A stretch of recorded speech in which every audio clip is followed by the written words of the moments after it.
Hi, I'm Andrew Hubert from China Solved for ITV-asia. Today I'm very pleased to introduce to you Kunal Sinha from Ogilvy and Mather. Did I pronounce all that right? That's right. And Kunal has just written a groundbreaking book called China's Creative Imperative. And I want to start off our conversation by asking, Kunal, what is China's Creative Imperative? Well, when I came to China about 3 years ago, my bosses at Ogilvy said there is this notion here that Chinese people are not very creative, and they're indeed also incapable of appreciating creativity. And they said, we'd like you to challenge that notion, taking perhaps, if you will, an outsider's perspective. My book, which was written about a year ago, lays out the evidence that China's embracing the creative economy with gusto in every possible manner, by the people at the grassroots, by the government above, and businesses as a means of getting more competitive. The brilliant thing, of course, is that this book shows Ogilvy's commitment to provoking thought, which meant that it was entirely written on company time in the office. Good to hear. Okay, the first question I have, when I read your book, one question jumped out at me, or the first question that jumped out at me was, is this creative imperative that you're describing, is it new? Is it a result of China's opening to the rest of the world? And if so, is it a result of China's economic growth? Or has Chinese creativity always existed and it's either been beneath the radar, or the Chinese always knew about it and we, outsiders, just never really saw it? Well, this is the time when things are really coming to the fore. Don't you see creativity all around you? Look at the scale and magnitude of the ongoing Shanghai Biennale, which is going on right now.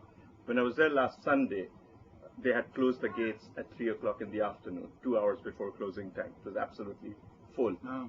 15 of the top 35 most highly paid contemporary artists in the world today are Chinese.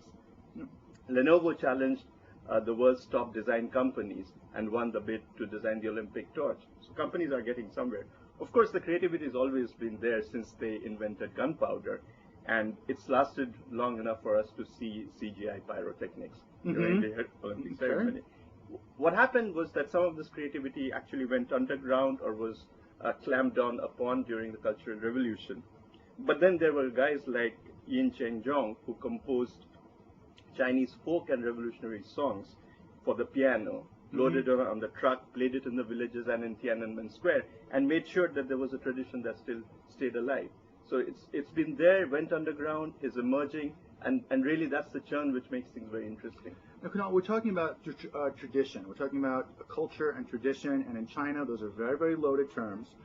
Is there a difference between Chinese creativity and, I don't want to say Western creativity, especially since you're from India, and it's not very PC, but is there a difference between Chinese creativity and other cultural types of... I think there is. I mean, other than the notion of self-expression, which is again coming to the fore in China, the notions of creativity in the Western civilization and the Eastern civilization, which includes China and India, I think are quite different.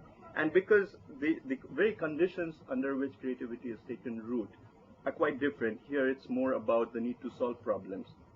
It's more about the need to emerge from a sameness that is imposed because of a large population, imposed by the Cultural Revolution in China, or even the immense competition for everything today. And that's the kind of creativity that people are exercising. So it's a very fundamental need that people seem to have, not some sort of a higher order need which people like Abraham Maslow propagated in Europe. Now, in your book, you talked about modern creativity in China having traditional roots. Yeah. Is that going to, first of all, expand on that a little bit, and is the creativity we're seeing in China now, does it harken back to traditional China? Or is this more of just a cultural overlay and they are being creative in response to modern times? Again, it's always a flux, in the sense that there are more and more people in contemporary China who are looking back into their own history and culture and seeking inspiration, whether it is Jenny G's modern cheap house or the clay cooker inspired microwave ovens that are designed by students of Zhejiang University. I mean, you might call it nationalism, and so